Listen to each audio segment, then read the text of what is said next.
আসসালামু আলাইকুম, কেমন আছেন সবাই? চলেন আজকে আপনাদেরকে আপনাদের সবার ফেভারিট একটা মেলাতে নিয়ে যাই। ফেভারিট এই জন্য বললাম কারণ হচ্ছে আজকাল সবাই মোটামুটি বৃক্ষ প্রেমী, তো আমি বৃক্ষ মেলাতে যাব আজকে। তো সারাদিনের কাজকর্ম শেষ করে দেখলেন তো রান্না করে শাড়ি টাড়ি পরে অনেক বেশি শুটিং করলাম, দাওয়াত খেলাম, বাসার কাজকর্ম করলাম, করার পর ভাবলাম যে এখন নিজের জন্য একটু সময় দরকার, এখন বাহিরে যাব। তো কোথায় যাব? বৃক্ষ মেলায় যাব।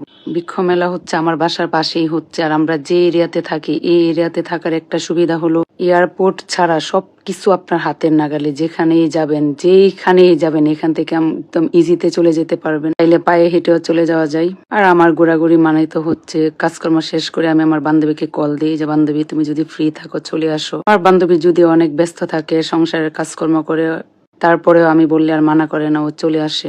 আর আমার বান্ধবীকে এখানে নিয়ে যাওয়ার আরেকটা কারণ হচ্ছে ও খুব গাছ প্রেমী, ওর বাসায় অনেক বেশি গাছ, মাশাল্লাহ ওর হাতে গাছ অনেক হয়, ও অনেক গুণী একজন মানুষ। ও বলে কি দোস্ত আমি হলাম গাছ রাশি, আমি গাছ যেখানে গুজে রাখি সেখানেই হয়ে যায়। আবার আমাকে বলতেছিল যে সরকার নাকি বলছে 5 কোটি গাছ লাগানোর জন্য, ও নাকি অলরেডি 10টা গাছ লাগাই ফেলছে। বলতেছিল যে আমার বাগেরটা তো আমি লাগাই ফেলছি, এখন তোর পালা। আমি বলছি আমার গাছ লাগাতে হবে না, কারণ আমার বাড়িতে আমার বাবা প্রতিদিনই মনে হয় 10টা গাছ লাগাই। কিছু কিছু মানুষের সাথে রিলেশন আমি স্যাক্রিফাইস করে হলেও রাখি, কারণ ওসব মানুষের মন মানসিকতা আমার সাথে মিলে যায়। আর কিছু মানুষ আছে যে আপনাকে অনলি তার স্বার্থের জন্য ইউজ করবে, মিথ্যা হাসি দিবে, দিয়ে আপনার সাথে মিশবে, মানে আপনাকে গলা পানিতে নামাবে, সে থাকবে একদম শুকনা জায়গায়। তার কথা হলো আমি তাকে দিয়ে স্বার্থ আদায় করব, তার সাথে চলবো, বাট আমার যাতে বিন্দু পরিমাণ লস না হয়। এরকম মানুষ আপনার আমার সবারই আশেপাশে আছে, এবং আপনি ডেইলি তাদের সাথে চলাফেরা করতেছেন, আমরাও চলাফেরা করি জানি, বাট কোনো কিছু বলি না। আমার বোন সবসময় একটা কথা বলে যে আপনি যদি কারোর সাথে চলতে চান তো সবকিছু স্যাক্রিফাইস করেই চলতে হবে। আপনি জানেন সেই মানুষটা কেমন, তারপরে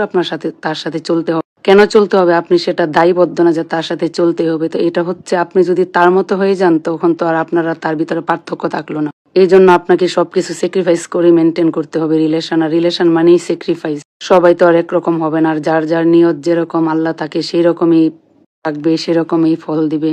তো যাক সে কথা। তো বৃক্ষ মেলাতে আসলাম, অনেক গাছ দেখলাম, অনেক নতুন নতুন ফলের গাছ, নতুন মানে এগুলো নর্মালি নার্সারিতে দেখা হয়নি। আমরা যেহেতু গ্রামের মানুষ, আমরা তো অলরেডি সব কিছু গাছের সাথে মোটামুটি পরিচিত, এবং আমাদের বাড়িতে মোটামুটি সব গাছই আছে। যারা শহরে থাকে তারা তো হয়তো সবসময় গাছগুলা দেখে থাকে না, এবং কেনার জন্য বৃক্ষ মেলাতে যাই। আমিও গেছিলাম টুকটাক কেনার জন্য, বাট অনেক বেশি হতাশ হলাম, অনেক বেশি মানে অনেক বেশি।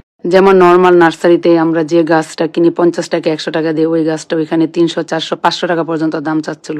বুঝলাম না ওরা কেন এরকম করতেছিল। আমরা অনেক বেশি ঘোরাফেরা করলাম, বাট একটা গাছও কিনতে পারলাম না। আমার মেইন উদ্দেশ্য ছিল নাগামরিচের গাছ কিনবো, মরিচের গাছ কিনবো, বেগুনের গাছ কিনবো, বাট একটাও কিনা হলো না। মরিচের গাছ তো বলতে গেলে তেমন নাই, আর বেগুনের গাছগুলা দেখাই যায় যেগুলো হবে না, একদম নতুন মাটি দিয়ে উঠানো। আর একটা মরিচের গাছ যাওয়া পছন্দ হয়েছিল, সেটা হচ্ছে কালো মরিচ। এই মরিচের গাছটা বলতেছিল যে 500 টাকা। বলেন, এই জন্য আমার বান্ধবী বলে দোস্ত গাছ কিনা লাগবে না, আমি তোকে আস্তে আস্তে করে গাছ কিনে দিব। আমি তো তোর বাসার সামনে নার্সারি থেকে গাছ কিনে নিয়ে আসি, তুই কেন এখান থেকে গাছ কিনবি, তাও এত দাম? আমার বান্ধবীর বাসায় মোটামুটি একটা নার্সারির থেকেও কম গাছ নাই, সেই জন্য তার অনেক বেশি অভিজ্ঞতা আছে। আর আমার বান্ধবী জামাই বলতেছিল এগুলা গাছ তোমাকে কিনে নিতে হবে না, তা আমি তোমাকে এমনি এনে দিব। তো গাছ তো কিনতে পারলাম না, হতাশ হয়ে গেলাম। তারপর আমার বান্ধবী জামাই বললো চলো আমরা গরম গরম কিছু খাই। গরম গরম মানে কি, আমরা বাঙালি মানুষ যত যাই ডায়েট করি যাই করি, তেলের জিনিস দেখলে তো আমাদের আর কোনো রক্ষা নাই। আর এই খাবারগুলা না 3টা আপু বানাইতেছিল, একদম এত টাটকা তরতাজা, আর আমাদেরকে একদম ফ্রেশ ভেজে দিছিল, বললো যে আমরা এখন ভেজে দিতেছি, আর অনেক বেশি মজা লাগছে।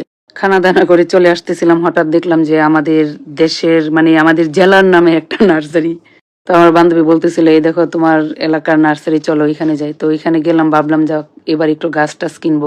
ওইখানে গিয়ে দেখি আগুনের চেয়েও আরো বেশি আগুন। তো আমার মতো গরিবের জন্য বৃক্ষ মেলা না, এই জন্য আমি টাটা বাই বাই করে চলে আসলাম।